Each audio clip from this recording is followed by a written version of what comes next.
You're listening to Keith Engle, the host of TGI Sports Talk on the national streaming sports Roku channel. Football season is here, and SeatGeek is my go-to for buying tickets. Now with SeatGeek, every single ticket is backed with their buyer guarantee. We've all had plans change, and when you can't make it to the big game, SeatGeek has you covered. They're the only ticketer that allows you to return your tickets ahead of the event for credit with SeatGeek swaps. So when things come up, I know that my tickets won't go to waste. So what are you waiting for? Download the SeatGeek app to maximize your possibilities and shop live events with confidence. Good morning, everybody. Keith Engle here for TGI Sports Talks one-on-one with Keith Engle. Hope you had a great week and you're ready to wrap it up with a great Friday. A little tired today after staying up late watching March Madness. So, gosh, late, man. These games out west are too late. Anyway, welcome, everybody. I want to let you know that I'll have Wes Pritchett, former linebacker on the Notre Dame Fighting Irish, played on their last national championship team in 1988, and we'll have him in just a second. Want to welcome everybody watching today on Facebook, YouTube, Twitter, the National Streaming Sports Roku channel, as you heard. All the groups that allow me to share this later, great groups, man. You got to join these groups. There's hundreds of them, but the guys I mentioned show in and show out are some of the best that are doing this type of thing. John Gonzalez at the Sports Authorities. Greg Rawlings, who has a bunch of different football sites. Football's Life is one of them. Great baseball sites, too, by the way. And I'm frozen again, so bear with me. Wes, don't go away. This is like a ritual now with StreamYard. I'll be right back.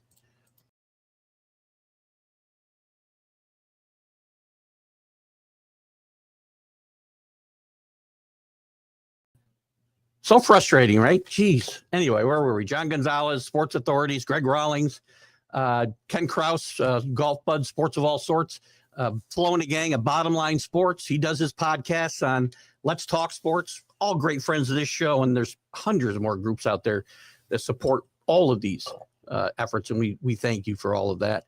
I want to say thanks to my guest from last week, Kevin Bryant, author of the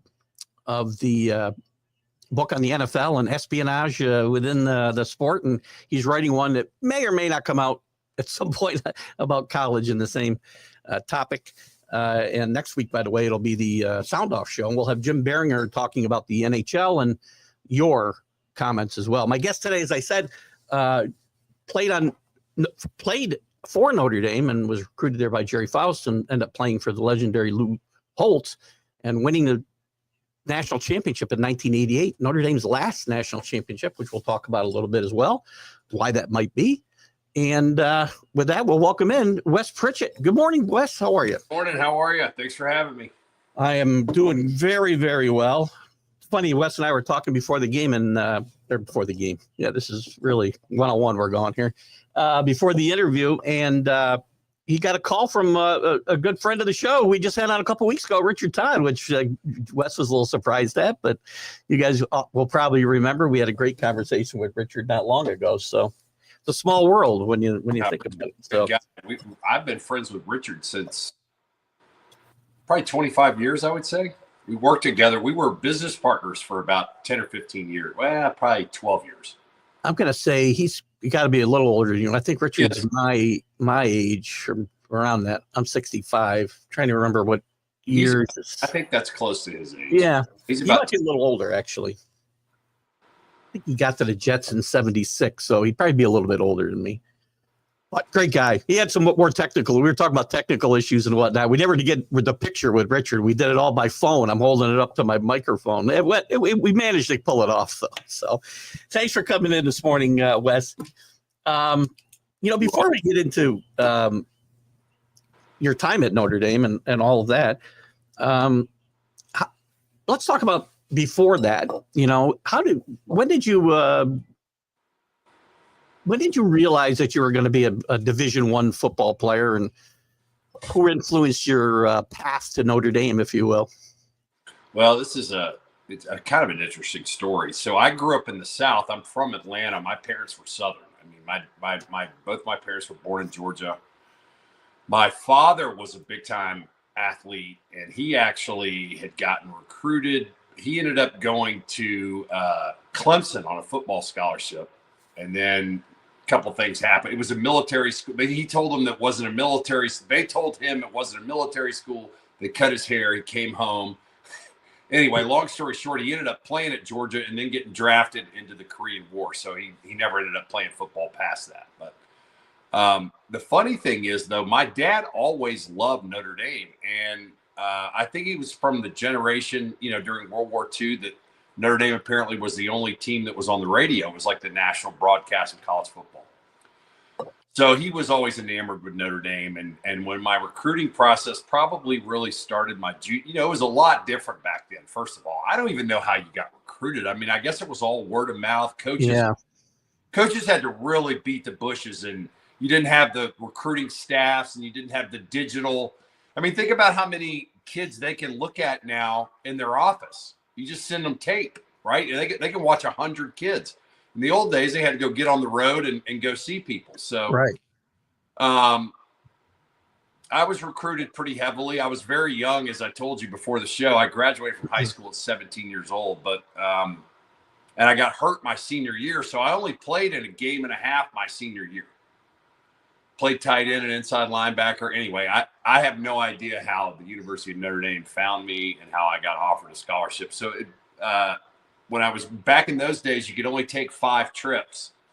You didn't have the game day visits and all that stuff. So I had taken 4 visits, and my 5th visit was Notre Dame. And University of Georgia came up to. They said, "Look, we're limited on scholarships, and we need you to commit because we've got other kids out there, this and that." And I was like, "Look, I'm going on my trip to Notre Dame." So I went on my trip to Notre Dame, and when I came back. And of course, I'm a Southern kid that never been north of North Carolina. I get up to South Bend. It's the middle of the winter. I mean, there's 10 feet of snow, every guy. And I had been to the other colleges, and there was nobody as big as the guys at Notre Dame. Like, they were I'd never seen people like that. And anyway, I got back and the Georgia coach basically told me that I didn't have a scholarship. So, it was really between Notre Dame and Georgia. It had come down to that. So interesting. Ended up at Notre Dame. I probably would have gone to Georgia, to be fair, at the time. As a 17-year-old kid that grew up in Atlanta, it was just too frightening for me to go. Notre Dame was just such a big move from what I knew. And it ended up, God has a plan. And I mean, it was an incredible experience, but it didn't start off great. I can tell you that. No, I was gonna say, I mean, going there, I mean, Notre Dame wasn't in its heyday, obviously, when you're going there. Georgia was probably a more stable, if that's the right word, program. Well, it's interesting. Georgia and Notre Dame had played in the Sugar Bowl in '80. Yeah. Right? That was freshman year. And I pulled for Georgia that game. Yeah. And then 4 years later, I'm getting recruited. Herschel had just left Georgia, and Jerry Faust was in his 3rd or 4th year when I got recruited. So I got recruited by Jerry Faust. But I'll tell you, the main reason that I liked Notre Dame was there was a guy named Mal Moore. This story is, talk about bringing it back to Richard Todd. Wait till you hear this. So Mal Moore had played quarterback at Alabama, and he had coached quarterbacks at Alabama for I don't know the amount of years, but he had never been anywhere but Alabama. He decides to come to Notre Dame. The first year he comes to Notre Dame, he's recruiting the Southeast. Mal Moore was the greatest guy. I mean, he was Southern, had been, learned under Bear Bryant. He was incredible. I loved him. I love the guy. So I really chose Notre Dame. He was one of the probably the biggest contributing factor of me choosing Notre Dame. And my parents absolutely adored the guy. And then, of course, I don't know. So, fast forward from that. I don't know what the amount of time, probably 10 years later, Mal Moore becomes the athletic director at Alabama and hires Nick Saban. Okay. Mal Moore used to come to Atlanta and take me and Richard Todd out to dinner because he had coached Richard and we worked together. Now here's the last weird sort of synergy. My son is playing football at the University of Alabama, and he walks into the Mal Moore football facility every day. Interesting the way the world works, right? Is that weird? Honestly, until I'm telling you this story, I've never even connected all those dots. There you go. We're happy we could be here for this moment. That's awesome. That's pretty cool. Tell us about Jerry Faust. Was he heavily involved? Meeting Jerry Faust, was he a guy you were dying to go play football for? And was Jerry Faust just in over his head? I know he just passed away here the last few months, and our condolences to his family. I felt like Jerry Faust is just a good guy and a way over his head. You were right there. Tell us about that time at Notre Dame. As a 17-year-old kid that was pretty awestruck by the fact that he was even being recruited by Notre Dame. The man was a phenomenal human being. Let's just say. Yeah, right. Very religious, very moral. So I love the guy, especially with him and Mal Moore. So only people I really interfaced with was Mal Moore and Jerry Faust, and I was very excited about playing with him. But I think once I got up there and saw him as a coach, I had never played Division I football, and I was a baby basically. But in hindsight, comparing him to somebody like Lou, he didn't have the whole process locked in. He was coming from a proven perennial winner in high school, but to go from there to Notre Dame, you've got to have. There's so much that you need to know when you're doing that, and I think he was over his head, and the players, we had a lot of talent. When I got to Notre Dame, we were stacked. We were very good, but it was a totally disjointed locker room. Guys it wasn't a team. Yeah. There's a lot that goes on to bring a team together and win at Division I. I've seen a lot of documentaries in the last couple of years about high school programs, and they look like they're run like college programs today, much more sophisticated than back then. 100%. You think a Jerry Faust would have someone like Jerry Faust would have a better chance today making that leap, or it'd still be the same? Well, it's just, I think I've had these conversations trying to compare my experience with my children's experience today. Yeah. So all these things are relevant, and it has everything to do with information. You only knew what you knew in your little world. Yeah. Like just take, for example, training. Kids today can go on the internet and see how Christian McCaffrey and Tom Brady train. Well, that changes the way the trainers train the kids. That changes the way that people eat.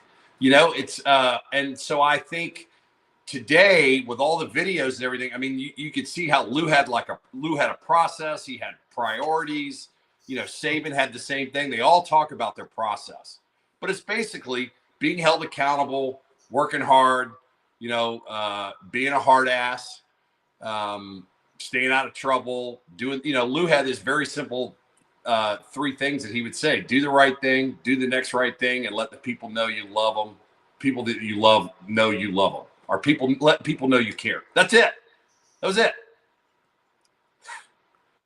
He was, but Lou Holtz wasn't he could be. Videos of Lou Holtz, this little guy grabbing guys your size by the face mask and pulling them around. What was he intimidating in any way? In that way, not one person on that field that wasn't scared to death of Lou Holtz. He's a beautiful man. Yeah. I'm on the board of directors of Holtz's Heroes. I see him a couple times a year. I've actually become closer to him as I've gotten older, but he was a dictator. Don't kid yourself. I don't know if you ever heard the story. The first day he walks in, Jerry Faust is leaving and Lou's coming in, and they literally cross each other. Oh, geez. It was, within 30 seconds, but in the same room at the same time. And so we're all in this auditorium, and I'm sitting in the front row with a guy that was ended up being captain the next year, and we had our feet up on the stage. Lou comes running in. He kicks my feet off the stage. He's like, "When I'm talking, you sit up straight in your chair. You look me straight in the eye. Blah blah. It's my way or the highway. I'm not a patient man. These are your priorities in life." It was just like, holy cow, what just happened? Like, your priorities in life are God, family, school, social life or whatever, trust, love, commitment. And he just went through this whole thing. It was just, you're going to be held accountable. I don't have it. There's no exceptions. I'm not in a popularity contest. Like, I know what it takes to win, and you're going to learn, and you're going to be held accountable. And there's no more hiding on anybody. Did you and your teammates buy into all that right away? I mean, not then. We thought that, who the hell's that guy? We had no idea. We didn't at the time. I mean, right. We weren't not buying in. We just didn't know what buying in even meant. Yeah. Didn't have a process. So the next day we had early morning workouts and everybody threw up. It's like a famous thing that they just absolutely killed us out there. And so that started the tone. So we had early morning workouts, 6 o'clock or 6:30, that whole off season. And then of course, spring practice. And then the next year we went, I think 6-5, but we lost 3 games by like 6 points. We didn't know how to win. We had the talent. It hadn't clicked yet. Lou really, he had been through the process before. He had turned programs around, kind of knew what it took. He really pushed us to do things together as a team. He would make guys stand up in team meetings and tell their story, or maybe at the start of the season. I can't remember when, but he was like, I want everybody to know something about everybody in here. I want you guys to go out to movies together. I want you to do this together. So, over time, we really did start becoming close. And by the time my 5th year, 1988 rolled around, I mean, we had dudes, we had a great coaching staff, and we had a lot of chemistry and a lot of teamwork. I mean, I knew in the defense that I was calling, all those guys that I looked at when I was calling the signals were going to do their job. Like there wasn't any worries about somebody not showing up. So, you can be a pretty good defense when you have guys that can perform and don't make mistakes and play together. So, and the offenses were, they were pretty simple back then compared to so it wasn't a simple overnight turnaround. I think the team had the same record, 5-6, if I'm not mistaken, his first year as Jerry Fowles last year. But it takes some time to, as you said, the next year, I think 8-3, and went to the Cotton Bowl and got killed by Texas A&M. And we were all, it was just, and I remember everybody was, very upset. And I remember Lou coming in and saying, remember this feeling, because we're never going to feel like this again. And the next year we went 12-0. So, it's easy to have chemistry too when you start winning, but it's, is it the chicken or the egg, cart or the horse? I mean, I think you gotta have the camaraderie and the team. You got to buy into it first, and then you can go to the next level. So after that year, they were great for the next 10 years and everybody, but we started holding guys to a higher standard. The rising tide lifted the boats. I mean, my son's at Alabama. I mean, they have all these old players come back all the time. That's all they talk about. The standard of Alabama, the standard of Alabama. It's not just football. It's life. Who you are as a person, what you accomplish as a student, what you accomplish as an athlete. I mean, they had this guy, Clinton Dix. I don't know if you remember him, that played there. Yeah. At one of the games, after one of the games, we were there, and he's like the GM or something. I don't know what his exact role is. I should know what it is, but he spends a lot of time with the players, just like about their attitude. And man, he gave the most incredible speech about how he had come there as a 5-star and how he thought he was, going to be the man. And he realized that he had to change everything about his life. Priorities, practice, dedication. He had to raise his own internal standard. And so I think that's what Lou did for all of us. He expected more from us and held people accountable. So, and not just as players, but as young men. Well, at the time we thought it was just being players, but I can tell you this, the effect that's had on all the guys that I played with, walk-on, scholarship, doesn't matter. As human beings after football has been incredible. I mean, I'm talking about as people, as parents, as businessmen. Like, it is a group that continued to soar because of those principles. I mean, I was talking to a guy that I didn't play with that played 5 or 6 years after me at Notre Dame. And he's got 2 boys that are going through the recruiting process in football that are going to play Division I football. Or one of them's already playing, but and so we talk a lot because I've kind of been through the process and we just kind of bounce ideas off each other. Anyway, we were talking 2 nights ago and we were talking about Lou, and I said, it hit me about 2 years ago that the reason my kids are so successful and I've been a good parent is all because of what he taught me. Yeah. I didn't have a framework. I didn't have a process. I didn't have guardrails. And he totally agreed with me. He's like, wow, I never really thought about that. But, and then you see all the guys that we played with, kids are, it's not everybody, but it's had a very positive effect for sure. And do you think, because I'm going to just change gears just a little bit. Do you, because you're around 2 major college football programs now with your sons being at Georgia Tech and Alabama. Do you think that because the game's changed a lot, obviously, since 1988, the money, all the focus on winning national championships, the playoff, the NIL, all this stuff. The offense, the defense. Everything, right. Everything. The game is totally different. And is the culture and that type of learning experience still there for the kids from what you see today?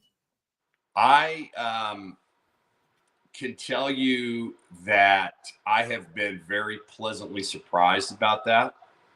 And I don't know if it's just the 2 cultures that my kids are involved in. Yeah. I think Brent Key was a Saban disciple, the head coach at Georgia Tech, and he runs a tight, they do not mess around over there. All the classes are monitored. You have to show up to class. You can't miss anything. I mean, you're held accountable for everything. So my son, I'm going to brag on him. Last semester at Georgia Tech had a 4.0. So that's not an easy school, but he works on but they are holding those kids. I mean, their schedule, the kids the boys I see, the guys I meet that are his buddies, the way I've seen what they run there, I think is a great culture. Now, at Alabama, I don't know DeBoer nearly as well. Obviously, everybody knows about the Saban era, and I just told you about Clinton Dix. I think DeBoer got thrown in the fire his first year. Let's just be fair. They didn't hire him until January. Yeah. Right? And he's replacing Nick Saban. I mean, they immediately lost 30 players.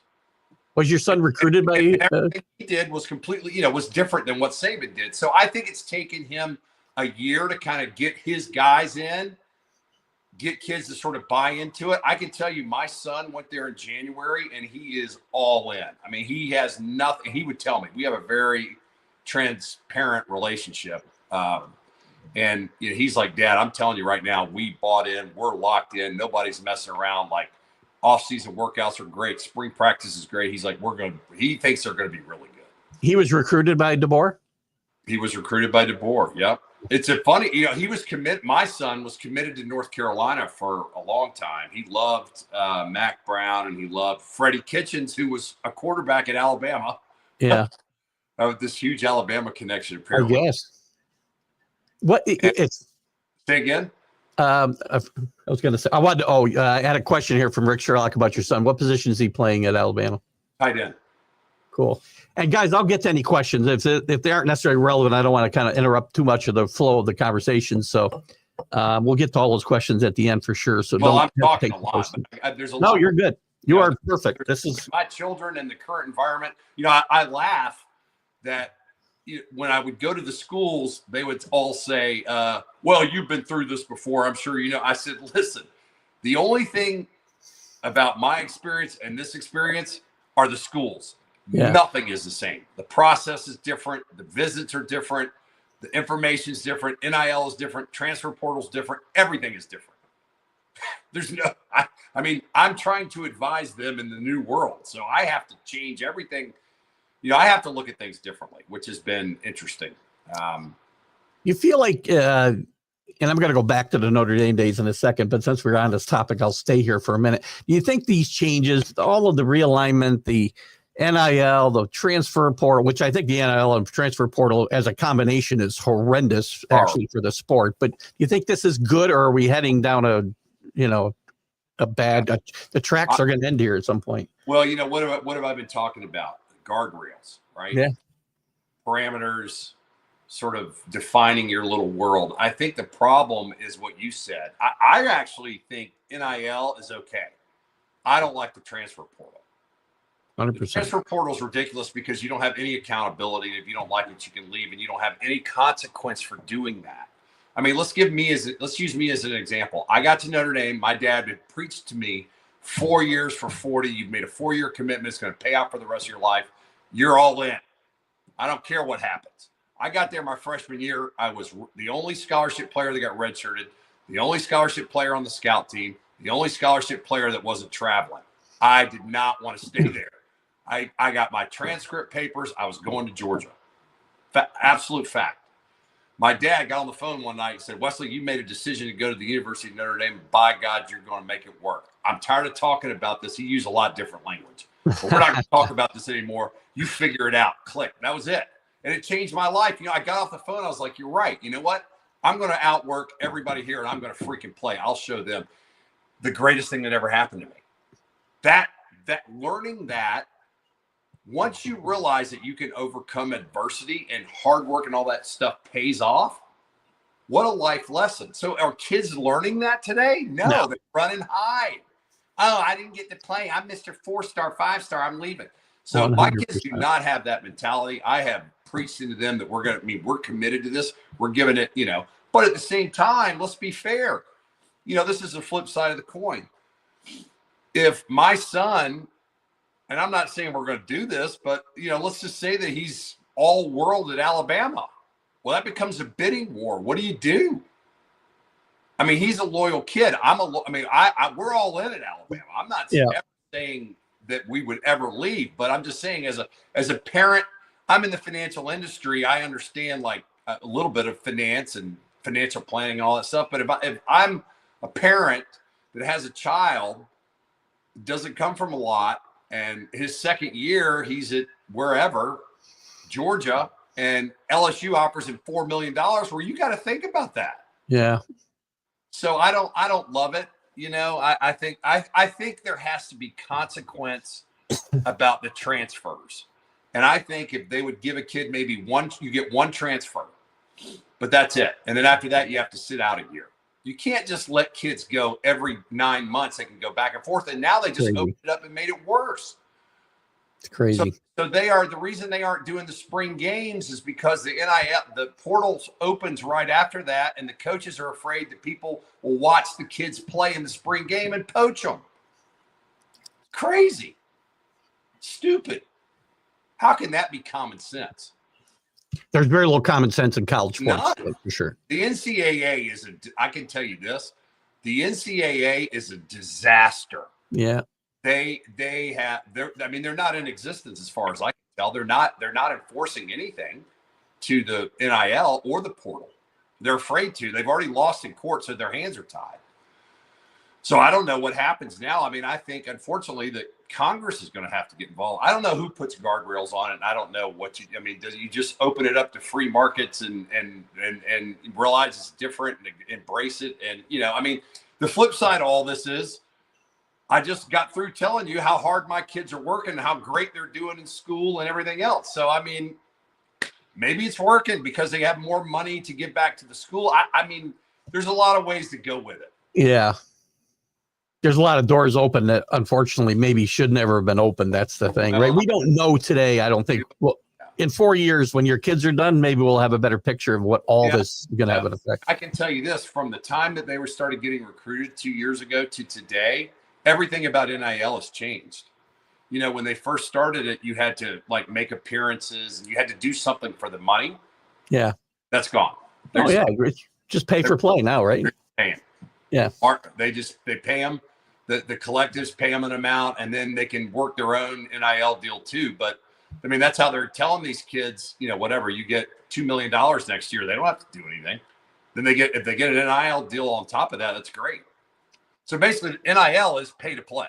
Yeah, because now you can at least before they had some pretense that, the NIL money wouldn't come to you until after you were already recruited and part of the program, which I guarantee you wasn't happening. Now they've taken away the illusion of that and said you can use NIL money as part of the recruiting inducement. It's 100% the Wild Wild West professional sports. It is not, there's nothing about the college game other than these kids go to school. That's it. Gosh. Would that Notre Dame team, again, it's hard to look back, I guess. Would that team have stayed together and matured to win the national championship if they had the parameters you had today? I mean, it's hard to say. I don't know how you keep all your players there. No, I don't think the mindset is the same. Yeah. I mean, I try to instill it into my kids because it's all I know, but I think as a whole, I think the kids that go to Notre Dame are different. I do think that. And I think that typically a kid that goes to Notre Dame, the parents want them to go there. The kids have a different perspective. Like it's a little bit of a different kid that goes there. Yeah. And I think to be fair to Notre Dame, I thought when all this NIL stuff opened up that they would really suffer, and they have not. They figured out the NIL money thing. I don't know that they're the top people, but they've at least committed money. But I also think that they have found the group of kids that are kind of buying into what I just said, the 4 for 40, the experience, that Notre Dame is different than everybody else because they have not had a ton of portal movement. No, Leonard last year was an important. Well, the two guys they've had that are big names were Hartman, who didn't really work out that great. Well, all right, here I'll give you another example of the change. When the first year that they had the NIL, Notre Dame had a kid. They only took a grad transfer. They did because they don't accept any credits. Right. That's another thing we can get into and have a whole conversation about. How are these kids flipping from all these schools, and how is that affecting their hours and their major? There's no conversation about that. Right. What isn't that why they're in school? Yeah, but not anymore. So that to me, that's the Achilles heel right there. These kids get out of great. If they make enough money to be set for life, God bless them. But what happens to 99.5% of those kids that don't make enough money to be set for life and don't have a degree? That's not a great place to be. No. I don't know. I mean, the graduation rates aren't really suffering, so I don't know how they're working it out. Nobody can answer. I think they've all just said, if you're in a tier 1 school, we'll accept your credits and vice versa. There has to be. It's like a reciprocal tariff. Yeah, right. Well, let's go back to what it was more about school and building character to your career. Let me talk a little bit more about that 88 team. A lot of interesting things happened that year. Tell us about the Three Amigos a little bit. Well, first of all, the 88 team was. We'll get into. It's a great story about the characters and the different backgrounds and geographic backgrounds and economic background. I mean, it was just a melting pot of everything, ethnicities. I mean, it was the three amigos.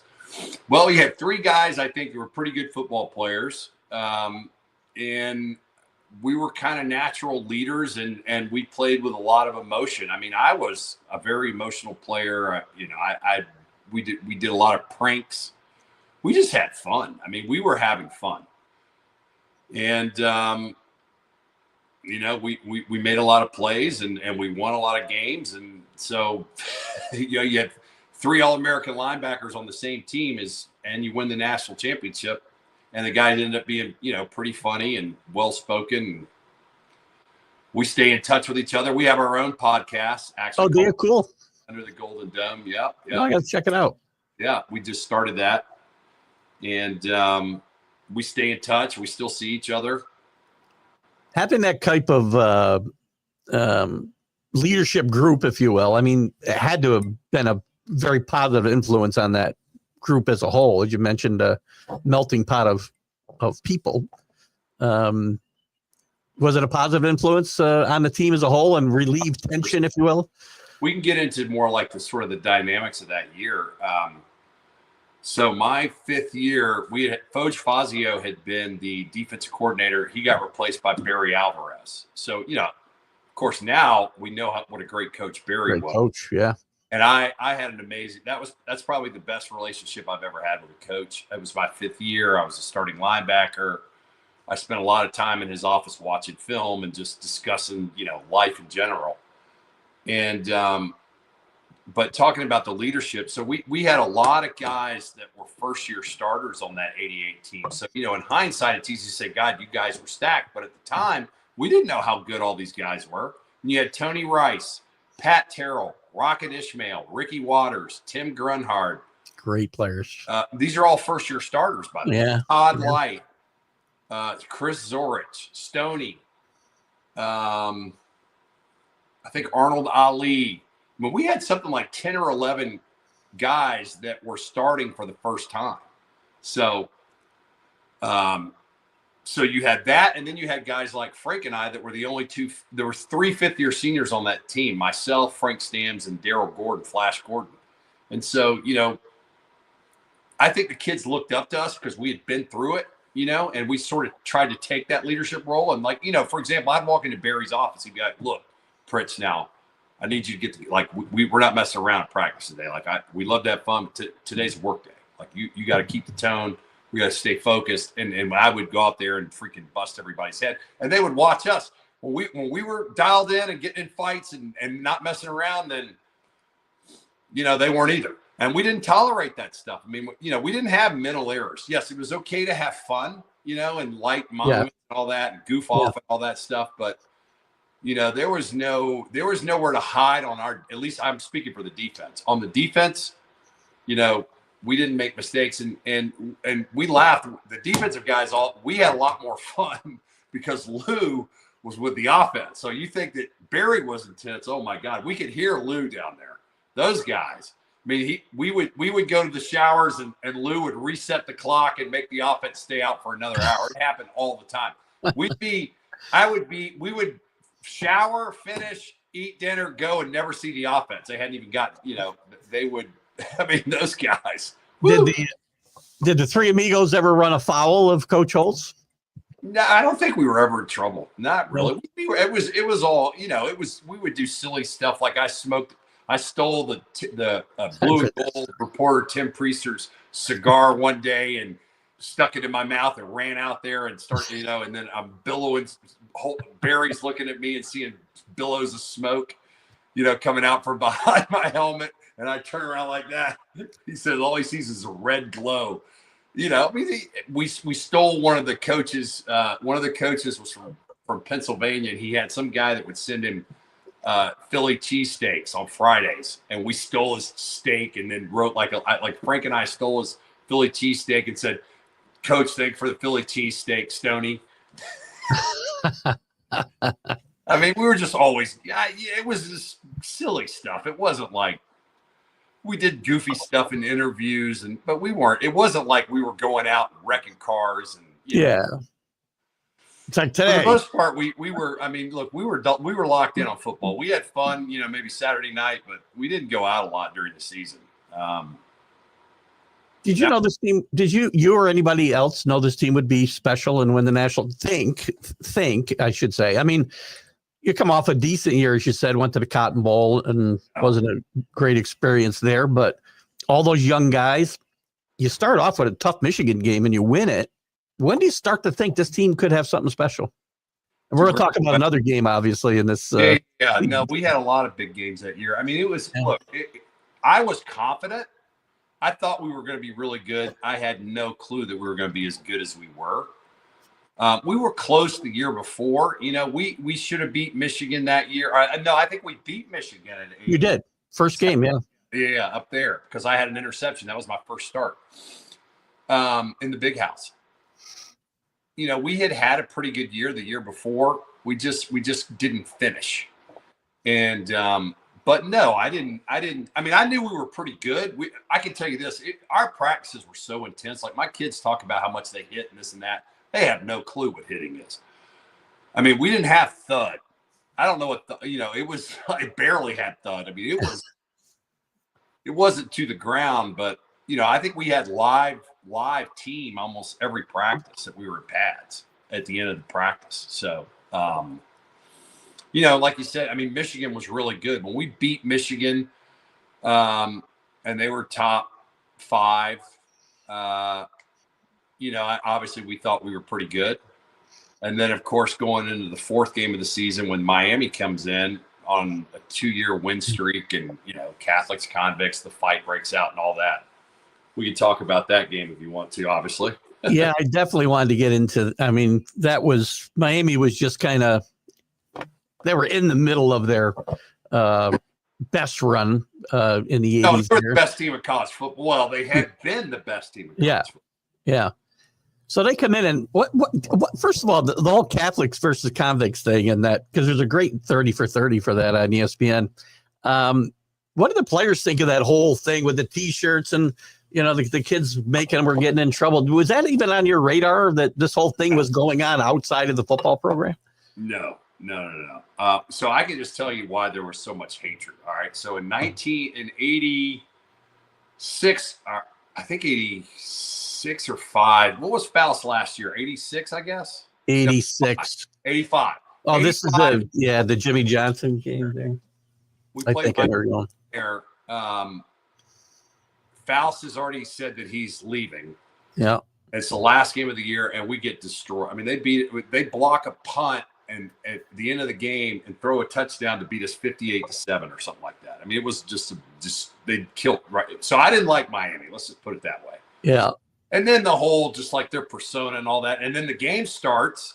So I had never seen. I mean, the campus was freaking electric that week. I never felt any electricity on that. I not since then or up to that point had I ever felt like so much electricity around a game. I mean, people were we were just buzzing all week.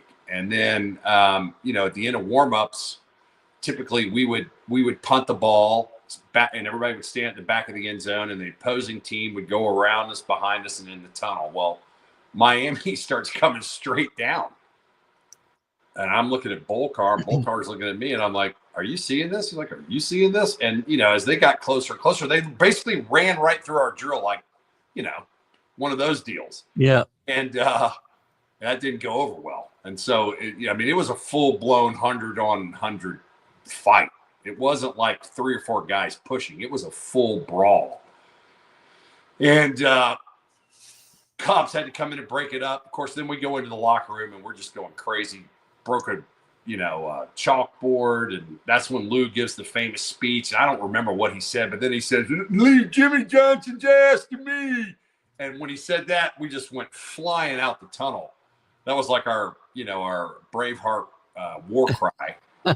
And Lou says now, he goes, "Well, I wasn't done with my speech. I had other things to say. You guys just ran out." Anyway, we were ready to go. And in that game, I want to say in that game, I broke my hand in the first quarter, and I knew it was broken. My adrenaline level was so high. I looked at my hand, and on a TV timeout, I ran over to the trainer, and I called Jim. I'm talking to Alvarez. I said, Jim Russ, come over. Take my fingers together. I broke my hand. Barry says, "What do you mean you broke your hand?" I was like, "Tell me about the defense." And I'm not even joking. The guy tapes my fingers.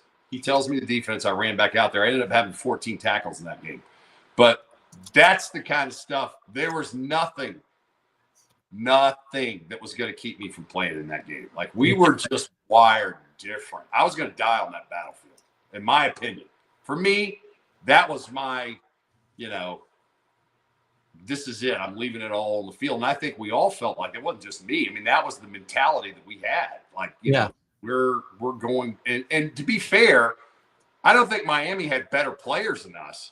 But their offense, was just it was like a decade ahead of itself as far as mismatches and players, and they're running a modern day offense. So, but we won. We blew them out 31-30, and from that point forward, when they went for 2 and Pat Terrell knocks the ball down. After that, I think we never thought that we were going to lose a game, and it was never close after that.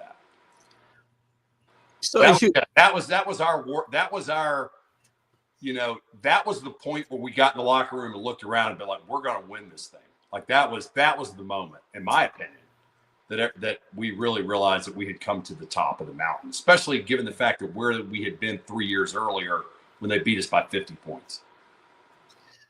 And it's interesting because Notre Dame being a independent, which they still are, I mean, they could go to pretty much any bowl game that was going to invite them, right? There was no playoff system yet. It's an interesting matchup. West Virginia had a good football team that year, but did it feel anticlimactic at all playing West Virginia in the Fiesta Bowl for that championship? Is there a better matchup? Look, here's the deal. We had played Southern Cal, we had played Michigan, who was top 5. We had played Miami, who was number 1. We had played Southern Cal, who was number 2. We'd been on national TV. Like the stage was not too big for us. I don't think. I think it was a little bit for them. In hindsight, I think they were a little awestruck. If you watch them on tape, I can tell you they were crazy good. They had blown out Penn. I mean, they had blown out everybody that year. Major Harris was legit. But we were just, we got a couple, not really breaks, but we got up early and it was, it's kind of over. I think by the end of that season, it would not have mattered. I wish we had played Miami again. I think we would have kicked their butt. I think our confidence level had gone up so high, and the amount of talent and how well we were coached and how we played together. I don't know. You can certainly be overconfident, but I think that I ever played athletics, and I played 5 sports growing up, and we won and lost a lot of championships. There was never a feeling of camaraderie and success and just an understanding you're walking out with your warriors next to you. You don't even have to look left or right because they got their back. And that was the way we felt. We really felt that. That wasn't BS. So it was pretty awesome. I mean, that was just, I don't know that that was the pinnacle of my sporting life. I mean, I played in the NFL after that. It was like, who cares? It was so anticlimactic. I couldn't believe it was really disappointing. Well, that Miami game set up. I mean, they were a rival for a long time. Notre Dame's had an interesting history being independent. The rivalries have kind of morphed and changed throughout, depending on the time frame. Yeah, I liked it better when we were playing. So it was Army and Navy way back. Then USC, obviously, without conference affiliations, was a big matchup. Michigan, when you guys would play them, we played them every year. Yeah. Used to play them every year. I don't think they do anymore, but you guys did. No. When I was there, we played Michigan State, Purdue were the first 3 games every year. Every year. Then we played Navy every year. We played Air Force every year. We played BC every year, Penn State every year, USC every year, Pittsburgh every year. I think that's it. I think we had 9 teams that we played, at least for the 5 years I was there. Yeah. And that's changed a little bit through the years because of the way realignment doesn't allow teams to schedule the way they could. You think Notre Dame's going to get forced into a conference at some point? Can they continue to be an independent and schedule the way these super conferences are evolving? This is a conversation that's been going on for 30 years, and they just keep succeeding. I don't know. This year they made it look, pretty easy. I think the only thing Notre Dame's been able to do that because they had their own contract with NBC, and everybody's like, well, we're going to join a conference. Well, just take a step back before you say that. They're making more money than anybody in the conferences. No, they're not going to join a conference. Like, why are you asking that question? They get all the money. And by the way, they got alignment in the ACC for all the other sports and the Big Ten for hockey. So they have their cake and eat it too.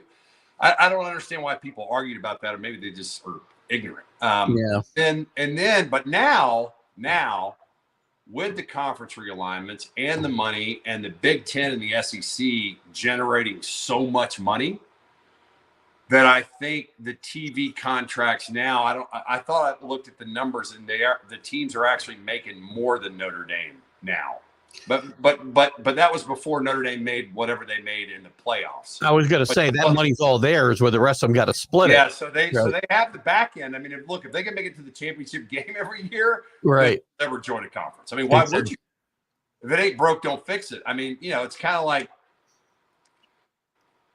I don't know. I mean, I've always thought that the greatest thing about Notre Dame is they played everybody. They played ACC teams, they played SEC teams, they played Big Ten teams, they played Pac-10 teams.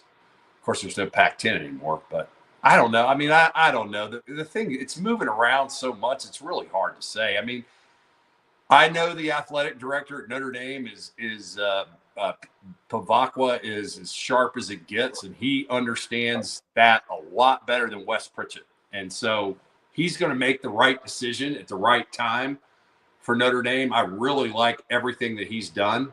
He has been a huge move in the right direction, in my opinion. Signing Marcus, paying up for coordinators. Like, Notre Dame, it's always blown my mind. They had this great tradition and all this money, and they wouldn't pay their coaches. Yeah. So I take it you're a fan. I am a fan of Marcus Freeman. I've defended him a lot to some of my followers in the last 4 years, but had my own moment of doubt after the NIU game this year, because I wasn't happy with the way they were using the quarterback and some other things, but I got back on track. I think he's a really good football coach and is going to be one of the great coaches in college football. I think he stays here, by the way.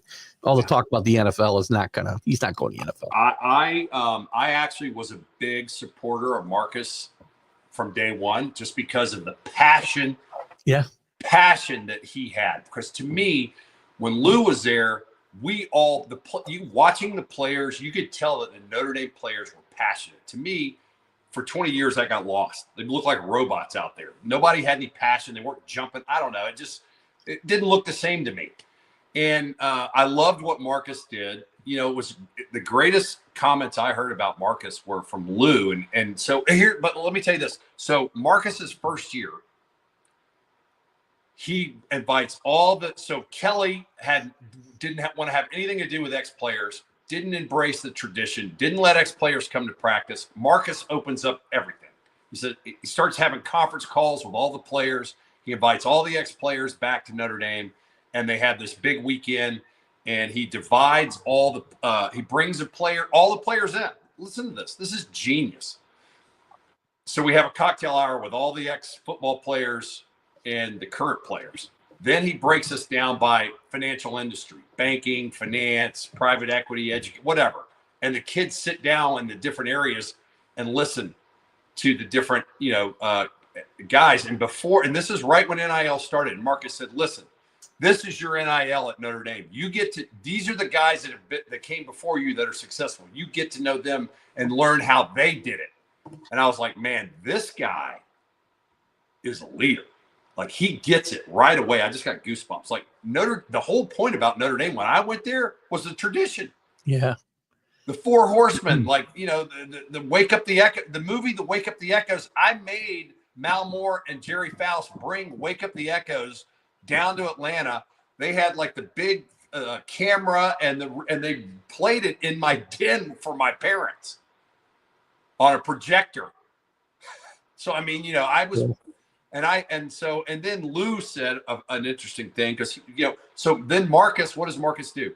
Marcus says, I need to go talk to the coach that won here. I want to learn everything that he knew or what he did when he was at Notre Dame. So he goes and embraces Lou. Smartest thing he ever did. And Lou said, he goes, look, I think Marcus is going to be great, but he's got to go through it. He's got to believe that his process works. He's got to develop his own process, and he's going to have to go through ups and downs until he gets to the right spot. And I think that's exactly what happened. It's a learning curve, right? I mean, you can't learn it until you do it. It's like, are you a better player your senior year than your freshman year? Well, 100%. A lot of that's just experience. Yeah. Agreed. Rick Sherlock, who's, by the way, a big Georgia Bulldog fan, and we've had this debate about Marcus Freeman for a long time. He's not the biggest fan. He thinks the X and O's do matter, but I think that's where Freeman's gotten a little better. and maybe brought better people in. He was smart bringing back his name is escaping me right now. The offensive coordinator that left with Kelly. Yes, thank you, Tim Brock.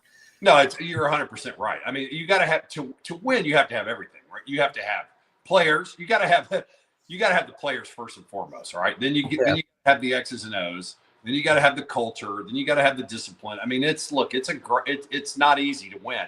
I think what we don't ever talk about that you guys would be very excited to hear is that Lou Holtz was a master of the X and O. Yeah. On offense, he was fanatical.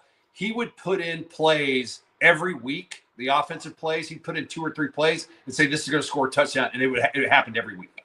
Now, on the flip side of that, for me, Barry Alvarez was a savant. I mean, he's one of the best coaches of that generation. So we had the X's and O's, and we had the players. I mean, you don't win you can't win without both. And, listening to my kids now, they go home during spring practice in the off season and study their playbooks every night. I don't know if they do it every night, but they do it a lot. Like it's the majority of their meetings, it's all new install because the motions and the rules and the coverages and the different game out there. For sure. Is there a coach who really felt in between Lou Holtz and Marcus Freeman that was, or maybe there's more than one, that were just bad fits? I think all of them. Everyone. I mean, Charlie Weiss had some early success. I think Brian Kelly, you could argue, his record was great. He never won the big game, and I didn't like him. So I don't think anybody liked him that I know. But, that's all right. It's not a popularity contest. And he didn't win a lot of big games. But, he's one of the best games in the game. I don't know. He just wasn't my kind of guy, but who really cares what Wes Pritchett thinks? I thought Tyrone Willingham was going to be great. He wasn't. That's what I was going to rephrase my question to say, is there a guy who thought would be good and just wasn't? Tyrone is a good. I think it's, it says a lot about Marcus and Lou that they can win at Notre Dame. I think it's just a different place to win. I mean, I used to tell people this in the SEC because I'm in SEC country, and it would just go right over their head. We can't recruit 60% of the kids. Oh, that's BS. They don't believe that we made our kids go to school. They really didn't believe me. Notre Dame at the time has a very. I think maybe it's changed a little bit, but they can't recruit half the kids that are out there now. The flip side of that is, it appears to me that the kids are getting the memo early. So maybe this is a positive from NIL and the internet and all that. Kids are getting the memo early that they have to have grades and all this other stuff to get to the level where they want to go. At least for my kids, they do more schoolwork and workout, and they see where they want to go, but they also see how hard it is to get there. Yeah. So I don't know. Interesting. We're going to go a little bit past 10 o'clock. I'm going to say goodbye to the Roku audience because I know there's another show that comes on here. We'll say goodbye to you guys, and we're going to finish up with some comments and get Wes answer a couple questions, and then we'll let him go about his day. But you guys at Roku, we'll see you on Sunday morning with the Stream of Consciousness. See you later, guys. Bye-bye. So we had to say goodbye to that crowd. Sorry about that, Wes. So let me go through some of these. There's a couple questions in here that I kind of went by because just where we were. We talked about that. I don't know if you know Sonia, but it sounds like she knows you. But Sonia's down there in Atlanta as well. She does some podcasting. I don't know if you know Sonia and Prim and Proper Sports, but she says hi. Nice. Scott Colby talks about that 1988 Notre Dame team was the main reason he's a huge college football fan. Was a Cotton Bowl the reason for the success? You touched on this a little bit, but you guys had some great motivation there, right? Well, I tell you, man, it never feels good to lose. And I think the manner that we lost that game, I don't know what went wrong in that game. It was a low point for a lot of us, I think, because we had high expectations. It was the way that Lou used that situation to launch us into the next year, I think. And he used that to push us, to be better. I mean, I tell my kids this all the time, and sadly it's true, but you learn a lot more from your failures than your successes. And I think that was a perfect example of that. So I think it was definitely a contributing factor. I mean, at the end of the day, you have to be self-motivated and put in the time and have the players and have some breaks and all that. But look, everything came together in '88, and it was a magical year for a lot of reasons. This type of question and conversation always strikes me because, again, this is why sports is so important as far as learning about life. Kids need to fail. That's why you need to keep scoring games. We don't give trophies for kids for showing up. I hate that we don't instill that type of, and maybe you think differently. I don't know, but I'm as old school as it gets. I think I think football is a microcosm of life. I mean, look, absolutely. Think that life is everything's going to go great. It's not. You're going to have failures. It doesn't matter what you are. I think the greatest thing about sports, at least and playing it at a high level, is accountability. Knowing you're going to fail. It's not when you fail, but it's how you come back. What are you going to do when you do fail? 100%. That's the biggest thing. And then, for me, telling my kids over and over again, be the hardest worker, it's amazing how lucky the hardest workers continue to get, and I just tell them all these old phrases. Man, some of it's my dad, some of it's Lou, but it's been instilled in them now. Well, if I outwork everybody, that I'm going to be successful. And it doesn't matter if football ends. Guess what? When they go to the job market, what are they going to do? Are they going to be upset when they're not able to raise money? No, they're going to go make 100 more phone calls. Yeah, so I agree with you 100%. I just talk too much. But no, you're good. You're perfect. This has been awesome. Sonia talks about how went to the Packers, and Rick mentioned the same thing. You went to the NFL and played with the Packers dicks, I guess. I did not play for the Packers. I played for the Bills, Dolphins, and Falcons. We'll talk about where you were in a second. They're talking about Dix went to the Packers. You mentioned earlier. Clinton Dix. Yeah, Clinton Dix. Clinton Dix. He's awesome. My son has a very good relationship with him. Yeah. He's amazing. He's a good. Well, I can. So, he's just a great. Marshall said that he did all their winter workouts, off-season workouts with them. He's like out there, like he calls guys out. Like he is a dude. My son is really, he mentions him almost every time he calls me. And I think he just started with Alabama. And I think he's an awesome example for the kids because he was a 5-star, didn't come from a lot. And he's made he's done very well because he made all the right decisions. And he played and he saved his money and he paid off all his debt. Everything's paid for. Mama's got a house and he lives on a farm in Tuscaloosa. And, that's an awesome story. Great. And Sonia says, great job with your, that's not the one I wanted. Great job with your boys, which it sounds like you're doing a great job in not leading them, but directing them and getting them to a point where they can make good decisions in their life, as you talked about before, how important that is. So good job there. I say I do have a third son who's a sophomore in high school.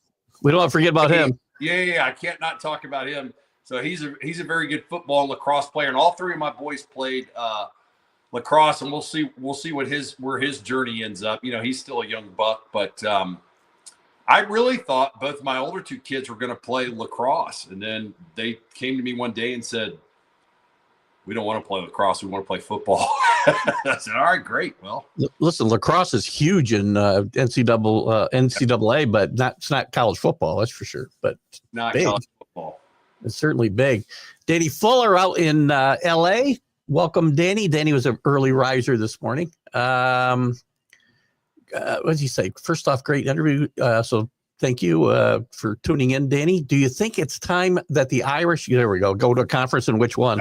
Personally, I say no, stay independent. I think we're all on the same page there. We kind of talked about it. So yeah, I mean, it boils down to money. I mean, if it gets to the point where the conferences are making a lot more money and Notre Dame doesn't have a contract with NBC, they'll join a conference. I mean, it's very dollars and cents. Yeah, unless we get to the point, and it's possible that there's one giant super conference with 40 teams and they just leave everybody outside of the mix. If the SEC join, then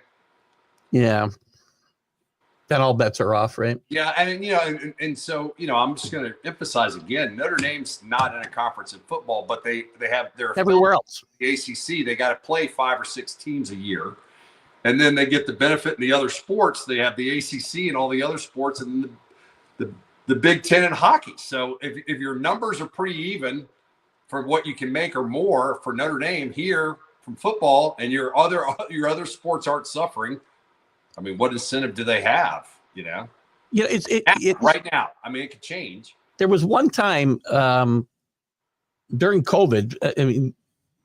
Notre Dame was kind of they were like a full-time ACC member in football that year.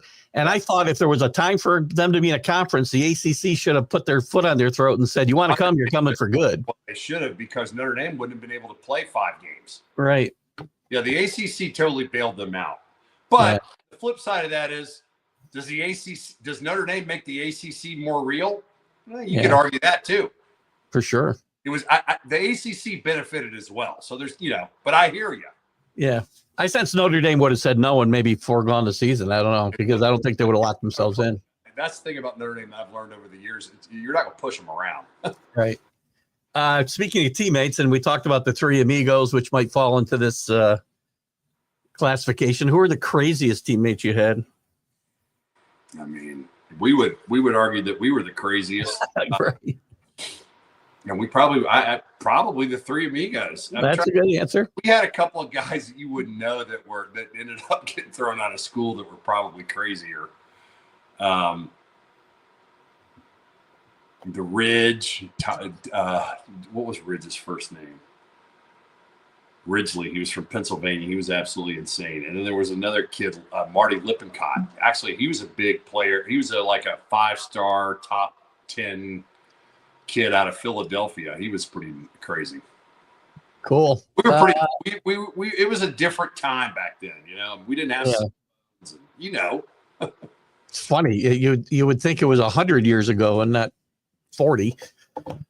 Danny, we talked a little bit about this. He's a big anti-convicts fan, and in full disclosure, I'm a bit of a Hurricanes fan only because my stepson did his undergrad at Miami. Then he went to North Carolina. Let me tell my Miami story. Yeah. So my son's getting recruited. We go down to Miami. I just, I love Notre Dame, but Notre Dame didn't recruit my son, which I still don't understand. And he's running 1s and 2s at Alabama in spring practice as a freshman. But anyway, we go down to Miami, and Cristobal is the coach, and Alonzo Highsmith is the general manager, who I played against. He was a stud, total. Great guy. Yeah. So I go down to Miami, like not knowing what to expect. Cristobal and Alonzo Highsmith put me on a pedestal. Like, I mean, they treated me like a god. Like, they were so humble and cool. And my son really considered going there. And I didn't realize it was a good school. It's a good school. It's a great academic school for sure. But to be fair, I mean, their campus is unbelievable. It's right there in Coconut Grove. I'm looking around. I'm thinking, they're going to pay my son, and he's going to be like, this is the worst environment for an 18-year-old to have money in his pocket. I don't think he needs to go to Miami. I mean, I'm being serious. Like, I couldn't handle it. For me as a kid, no way. But anyway, but the coaches, Cristobal was wonderful, and Highsmith was great, and I was. It's really interesting to go after the fact to your arch rivals and see their, and they open up the Komodo and you get to see everything. Like Michigan, we went to Michigan 3 times. I thought he was going to go to Michigan. That was another one I thought we were going to go to. Met Harbaugh, we did it all. Pretty cool. I missed the first part of this. So other than playing at Notre Dame, where was your favorite place to play while you were in school? Favorite place, or like the most I don't think you have a favorite away stadium. I would tell you that some of the incredible experiences, obviously Michigan every other year was awesome. Baton Rouge, LSU, that place is pretty crazy. And then back in the day, we played Alabama in Tuscaloosa. That was wild. And their old state, I mean, not in Tuscaloosa, in Birmingham. They had this full stadium at Legion Field. Yeah. Yeah.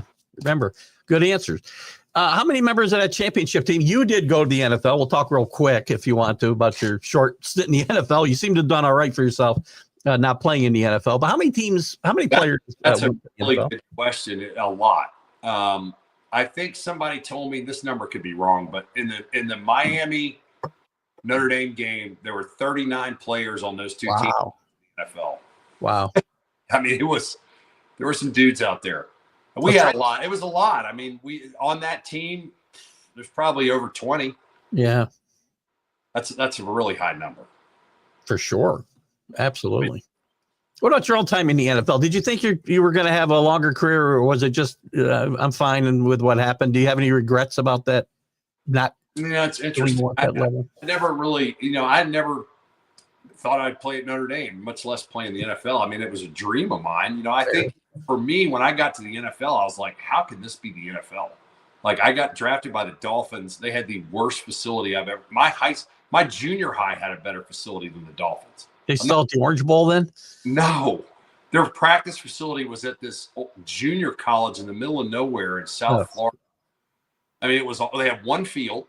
We had a weight room that was outside with a tent over it and a chain link fence, and all the weights were rusted. And we had to ask the equipment manager to open the gate so we could go in and lift weights if we wanted to. There was nothing mandatory. I was like, how can this be the NFL? Wow. Yeah. So it's not like it is today. Yeah. Put it that way. Totally different. I mean, I was a stand-up tackle that played linebacker. I mean, I had good quickness and good instincts, and I was smart. And I got hurt. I got. It's all about in the NFL. If you're not a first-round draft pick, first two picks, a lot of it's about being in the right system in the right time and the right. I mean, you got to kind of land in the right spot. And the majority of the guys that were in those camps. I mean, I hate to say this at the time. If they didn't play football, they didn't have something to fall back on. I mean, I'm going home. I have an economics degree from Notre Dame. My best friends are working on Wall Street. Like, when I was in the off season, all they would do is tell me that I'm crazy to play football. I need to go work on Wall Street.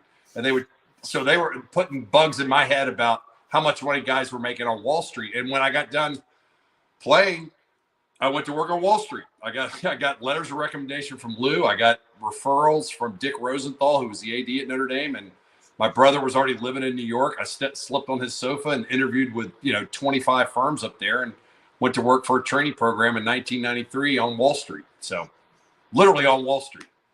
We all end up where we're supposed to be, right? I think that's kind of my philosophy. Everybody's where they're supposed to be at a certain time in their life. And we kind of touched on a lot of that. You can't change where you are. That's a great point. Anything you'd like to leave us with today, Wes? No, sorry, I talk too much. Great. I echo Rick's comments here. Thanks for the fun and informative interview. I like a conversation, and that's what I feel like we've had. And I like guys who are passionate. That makes my job easier. My dad used to always tell me, Wesley, anything worth doing is worth doing 100%. So that's what I tell my kids. I mean, the greatest accomplishment for me, as you can tell, is how great of people my children are. Yeah. And how well behaved they are, how their priorities are in place. And they actually have exceeded any of my expectations, all three of them. They're just great human beings with a bright future. And that's exciting for me. So, well, that's awesome, because we need people like that for the future of our own future, right? Hopefully we're here for a long time, both of us. So listen, I appreciate for it. Yeah, I am. I just, I want to be here till I'm like 130. So anyway, Wes, it's been great. I appreciate your time. Stick around so I can say a proper goodbye. And guys, you've been wonderful as far as participating as well. And we thank Wes for his time. I'll see you guys on Sunday with the Stream of Consciousness. Next week, it's your Sound Off show on Friday. It's the last Friday of the month, so it's your show next week. And we'll see you then. Keith Engle for TGI Sports Talks 101. Thanks to Wes, and you guys have a great weekend. Bye-bye.